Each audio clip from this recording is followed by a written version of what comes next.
Good morning, everybody. It's Elizabeth Off Grid. I am driving cross country, living in my car, back at it, sort of.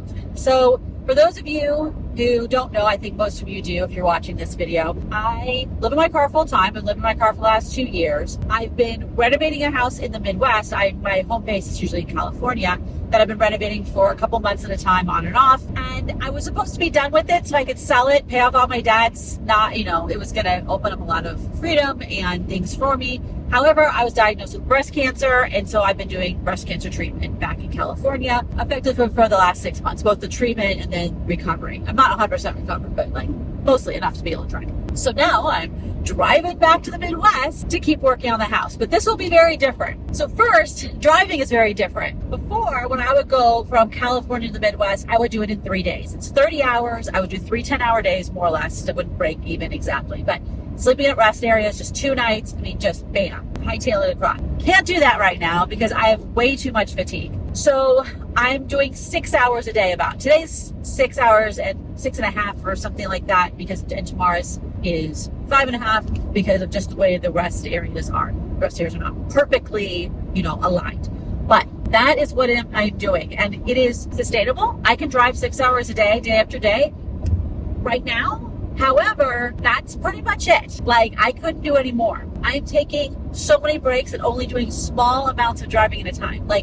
Driving an hour, stopping in a rest area. Driving an hour, stopping at a truck stop. And sometimes I don't do anything there at that truck stop or rest area. I just stop and I'll go to the bathroom because I'm there, right? But I'll have a snack, I'll play Civilization on my laptop, I'll read a book, I'll watch some YouTube, whatever. I'm just literally resting at those rest areas. I've had times where I actually gotten into bed at a rest area and laid down for an hour. I haven't napped, but just laying down actually really helps, even if you're not falling asleep. So it is wild doing just 6 hours a day for me because I'm used to doing so much more when I'm driving cross country. I have been stopping to, go to Planet Fitness, work out, take a shower. And also every day I've been going inside of a restaurant and sitting down to eat. Nothing fancy, but going into, a fast food Mexican place. I haven't been going to chains. I've been going to local, well, some of them are local chains, but they're local places where the food is much higher quality. So, going in and getting, I've gotten a diner, I've done Japanese food, I've done Mexican, and then today I'm going to go to Japanese food again, but a different kind. This time it will be more of a sushi place. The last time is a teppanyaki place. So it's a very different trip, but to be honest, it's kind of nice. I actually am kind of liking not doing huge mileage each day because I'm not even going to do anything. I'm not going to look at the sights or go hiking. I actually kind of thought that I would do stuff like that, but I haven't been. I haven't wanted to, just because it's been nice to just stop and play a game or watch a show or read a book or relax, And I'm enjoying traveling. 6 hours a day for me is traveling slow. For someone else it might not be, but for me, 6 hours is very slow travel. So that's good to kind of find that kind of a pace. And that's actually the pace I'm planning for next year. My big trip next year, after the working on the house is finished, whether or not the house is sold, I'm going to do a trip to the Arctic Ocean. And that's a 61 hour drive from the Bay Area. And I'm thinking 10 6-hour days of driving to get there, 10 6-hour days back, and then 10 days of either zero driving or side trips. And so that'll be a month-long trip. That'll be the biggest trip I've done as far as one trip in a month, if that makes sense. I've had other things that I've done, but it was broken up by, staying at my parents' house or something like that, which is is it to be a bit different. I'm very excited, very looking forward to that. I'm going to do that even if the house isn't sold, but I will have what I'm doing done by then. My goodness, I hope so, right?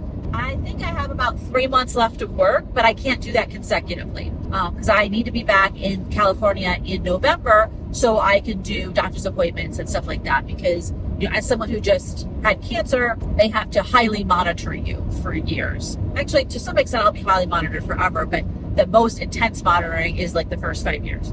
So I have appointments every 6 months with the medical oncologist, and then I also have my regular appointments because I have a whole long other list of health conditions like diabetes. So I have to be back for all the medical stuff in November, so that means I'm just going to be in the Midwest working on the house for 2 months. I should be able to get a lot done, but I can't do it the same way I was. Because since I have fatigue still, then I'm not gonna be able to work 12 hours a day in the house like I was last year or earlier this year. I'm actually thinking 4 hours a day on the house. We're gonna try that and see if I can do it. And then I need a couple hours a day to work at my law firm, because that's how we're paying for all this stuff, right? And just the ongoing, mortgage payments and utilities and everything, as well as paying for the actual, stuff to do the house. I have to hire contractors for some things. I'm hiring contractors for some structural work. I'm hiring contractors for painting the vaulted. This is staircase, so the vaulted walls, I'm not getting up on scaffolding. Like, that ain't happening. I'm going to pay someone to do the vinyl siding, not new vinyl siding, hopefully, but there's a lot of, cracks and little missing holes and stuff like that. So I have someone to do that, and also to power wash the house. And then I'm going to hire someone to do plumbing. I already have a plumber that I've hired, so it's just scheduling that person or that company to come in. So anyway, that is kind of what's going on with me. As far as living in a car stuff, I did test out the curtain, and it didn't work very well, but I still have ideas. Some people submitted some ideas in the comments how I could make that work. So I have the curtain and the bar with me back there somewhere, and I'm going to mess around with that maybe when I'm working on the house and taking a break from working on the house. Also, I have stuff to do a build at that house. I have all my tools there, so I might do a build, very minimal build, but nonetheless, I'm not going to take anything out. It's just adding. I want to have kind of a shelf that goes across so I can put things on it. Maybe a thing that pulls out, and then be able to cook out of the hatchback, and then also put my sink there that I have that my significant other gave me for Christmas, and that has a pump and everything. And it's very simple though. It's like self-contained kind of a sink. And just have a shelf to be able to use things from the hatchback. I don't know how that's going to work out. How I'm going to attach that. It has to be something that's easily removable, because my full-size spare is back there. So, that I don't know if I'm going to work on it this time, or I'll work on it when I come back in January, February. It'd be better to work on it now, because I'll be working outside, and working outside in January could be snowy. It could be literally 0 degrees Fahrenheit. So that may not work out. So we'll see about that. I also need to put the rain guards on my car, which I've owned for over a year, and they're in the garage, and I wish I had them right now, because it will be raining tonight at the rest area where I'm staying, and I can't crack the windows because I don't have rain guards on the car. But I'll get it done. I'll get those attached. And one of the reasons I wanted to attach them at there was because I could park the car in the garage and put them on and let the car not move for a day or two to let them cure, before I get on the highway or drive fast. So that's the other thing that I'm planning to do as far as car build things. Also, there's all kinds of stuff going on in the world about living in a car. I think I'm going to do a dedicated video on this one of these days. But one of the things that I think is really important is there's executive orders by the president about making homelessness illegal. That's not what they say, and also he actually can't do that. Now, don't get me wrong, he's trying to do all kinds of things that he technically can't do. But generally speaking, regulating something like homelessness, with the exception of military bases and, of course, and Washington, D.C., which is federal district. All the other regulation of homelessness, generally speaking, happens at the state level and the local level. The states can regulate it, counties regulate it, cities regulate it. Mostly it's cities. So it's much more important what your city is doing about homelessness and parking and living in a vehicle, sleeping in a vehicle, all that stuff, than what the feds do. I'm not saying what the feds do isn't important, and it could impact people, especially if you're someone who isn't documented. My goodness, then it definitely would. But if you are, it's going to be much more about local authorities, which usually is going to be their city or town, or if it's unincorporated, it could be a county. The states typically are regulating it by bossing the cities around. So they'll go in and say, if the cities don't clean up homelessness, whatever that means, then the city they'll have withdraw funding or something like that from the city. So that's typically what the states are doing. So it's really important to look at your city or town, or the city or town that you're going to. A lot of the rules are looking at it from so let's talk about actually living in a car, because that is different than encampments. So encampments are either places where people are putting up tents and stuff, or they're places where people are permanently parking a car or a van or an RV, and they don't move it during the day. the encampments are easy targets for the cities to go after. And they're cleaning them up by pretty much just making everyone leave. Now, sometimes they give people a choice to accept, a shelter or whatever. But if you have, especially if you have a working car, that doesn't even make any sense. And if you have all your stuff and you have a dog or whatever, that isn't going to work either. And there's also issues with shelters, I'm sure you can ask people who have stayed in them about, abuse that happens and danger that happens in those shelters. There are people who are trying to put people into housing, real housing, but that takes weeks or months or years to get set up. And so one of the things that's happening, like in San Jose, California, is the city is coming in and cleaning up areas. But there's people, a lot of those people are actually on the list to get housing. They want housing. They're on the list. The social workers are processing them through, but it takes forever. And then if you kick them out of that encampment, then what happens is they lose their paperwork because you threw everything away, and then the social worker can't even find them, and it becomes an actual extra big issue. Hopefully, they're going to do the cleaning up of the encampments in a structured way so that won't happen to people who actually are on the list to get the housing. So that is definitely going on. The other thing, though, for a lot of people who watch this channel is you're in a situation where you live in a car, van, RV, whatever, and your vehicle works. You drive around, sometimes you travel. So we're talking about, can you just pull over and sleep in your car on the side of the road, or go into a parking lot if the people who own the parking lot, the business or whatever, are cool with that. That is typically goes around rules about parking. Some states are, some cities are regulating that based on actual sleeping. You're not allowed to sleep in your car. You're not allowed to have pillows in your car. I mean, these are actually stupid rules, because you can have pillows in your car because you just bought them at Target. You can have pillows in your car because you're going camping. You're not even planning to sleep in your car in that area. You're just driving through. I mean, you can have a pillow in your car because you like to use your own pillow when you go to a hotel. These are actually stupid rules. But what it does is it gives the cops the discretion to cite you for something or make you move on just based upon vibes, effectively. Those are issues I get challenged a lot in court.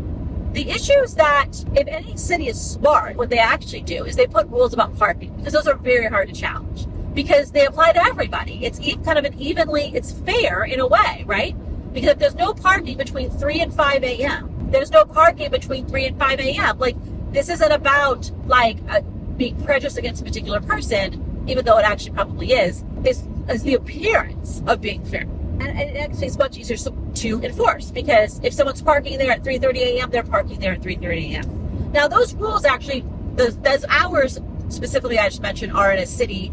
I think that's in Los Gatos, California. It has some parking areas that are no 3 to 5 a.m. There's also some in San Jose, California, that are no 3 to 5 a.m. that are right next to a school. It might be 11 p.m. to 5 a.m., but I remember it being 5 a.m. But there's also some areas that have other hours. I've seen no parking between 5 and 7 a.m. Well, you can totally sleep there. Just set an alarm for 4:50 a.m. Go to bed early, right? So you just have to look at the exact rules. Some places, like in San Francisco, they're creating parking rules that are about the height of the vehicle. I think San Jose is also doing this too. But it's about the height of the vehicle. That's one of the reasons being in a car can be a much better option. Because if you have a van, with the high top, you are over that height limit. And then, of course, RVs are over that height limit. And so then you're not allowed to be in the street. Even if you're you live there and it's your RV and you have a house and you're trying to park your RV there. Nope, you're not going to be allowed to park your RV. Then there's some places, some cities and towns that literally don't allow anyone to park in the street. Now, that's only going to work in a place that has parking. So you can't do that in the San Francisco Bay Area for the most part, because there's not enough parking in the parking lots of apartment buildings. There's not enough parking, or apartment communities. There's not enough parking lots, or not enough driveways and stuff for all the houses. There's literally houses that don't have driveways or any garage at all in San Francisco. But it's a house. So there's no option but to park on the street. So they can't make a rule like that there. So my thought is, if you're someone who lives in a car and you like to travel, that you really have to be strategic about your home base. That you have to look at, does it make sense to have this particular town be my home base based on what kind of ridiculousness they're doing? And then you have to look at the particular area where you want to park. I personally, I've talked about so many videos, like to park in areas when I'm in my kind of home base area. I park where there's I'm not parked right in front of someone's house. On one side of the street is like either residential or apartments. Usually not apartments because I won't be anywhere to park because the apartment people are parking there, but like some kind of residential duplexes, something like that.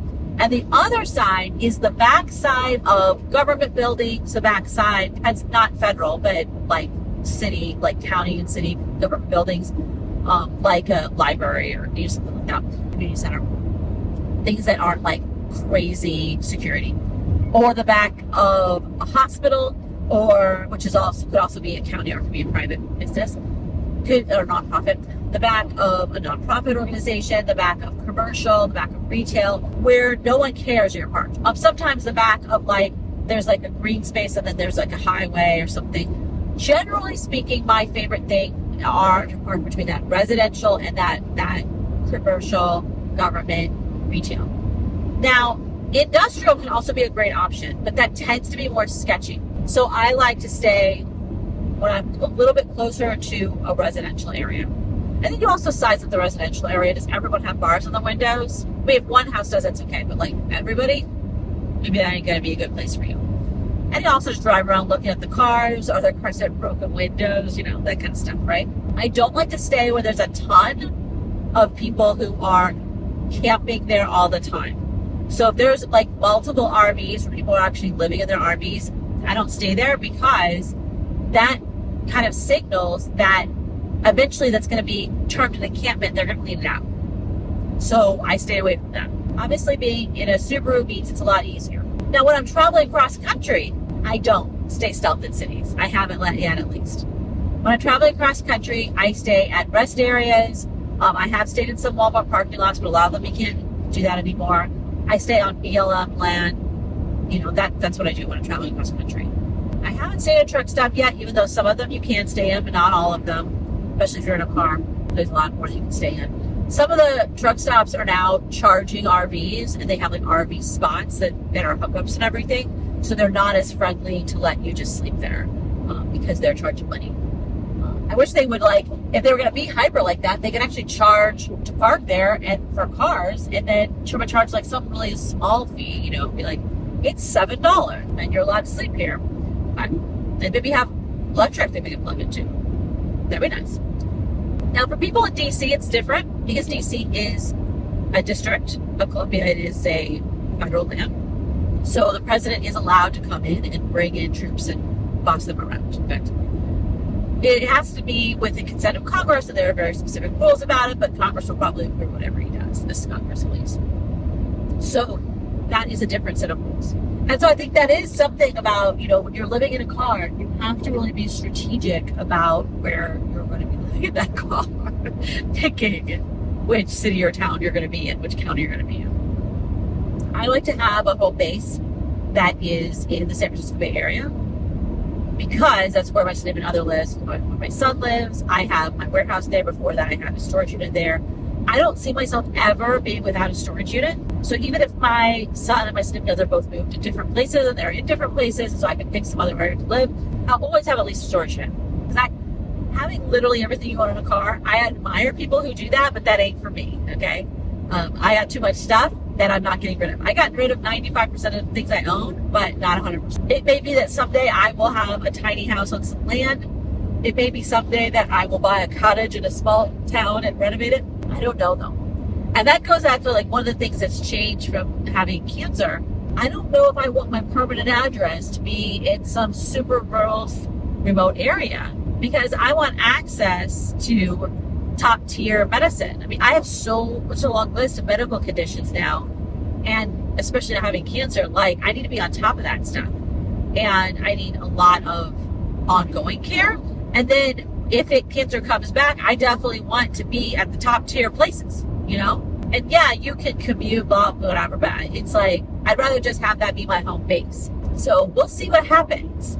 I may still put a tiny house on some land somewhere. I may still buy a little cottage in a small town, but that will be my, you know, like vacation house, I guess you would call it. That sounds weird. But as opposed to my permanent address, which is strange. Like, if that's there, I own a house, but that's not where I live. Life is strange. At least my life is very strange. All right, y'all, that's a lot of me chatting, kind of an old school video of me just chatting as I'm sitting in my car, driving down the highway. I don't know when I'm going to get back to actually doing, vlog type videos. These take a lot more time and energy to film and to edit, and I have very limited energy. So, because here's the thing, is that you can only have a couple projects in the air at any time. Right now, my projects, or at least for the next 2 months, are going to be working on the house that I'm renovating to sell, keeping my law firm afloat with all my clients, because that's how I'm paying for all this, and making videos for my law channel, because that's the channel that actually makes a fair amount of money. It's making a lot less right now. That's a whole other story that I'm not going to go into, but it makes more money for this channel. And so you can only have a couple projects that you're working on at any time. And typically for me, it's 3.